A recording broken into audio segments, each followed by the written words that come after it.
Singh, news 18 Ghaziabad. Delhi में यमुना नदी में इन दिनों जहरीली झाग का अंबार है। जहरीली झाग नदी पर लेयर दर लेयर तैर रही है, जिसके नदी पानी और पानी में रहने वाली हयातियात को सख्त खतरा है। दिल्ली में और यमुना नदी में मुतसल शहरों की सारी गंदगियां इसी नदी में जा रही हैं। फैक्ट्रियों से निकलने वाली खतरनाक और जहरीली अदविया और केमिकल इस नदी को मजीद जहरीली करने के जिम्मेदार हैं। सरकारें अपने दावे तो करती है, लेकिन दावों का असर देखने को नहीं मिलता। ये सारा का सारा हमारा अपना बेवकूफ़ी है और हमारे साथ साथ हमारा सरकार भी रेस्पॉन्सिबल है, क्योंकि हम जितने बेवकूफ़ होते जा रहे हैं इस जमुना के अंदर ही सब कुछ डाले जा रहे हैं। अपने घर का सारा कूड़ा तो डाल ही रहे हैं, बहुत सारे कास्टिक सोडा भी डाल रहे हैं, बहुत सारे केमिकल भी डाल रहे हैं फैक्ट्रियों के ज़रिए।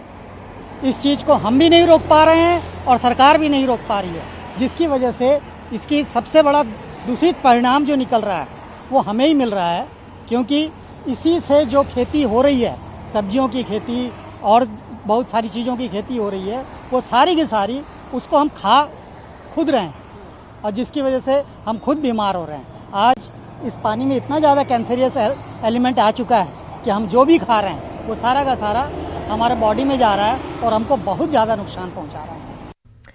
कोरोना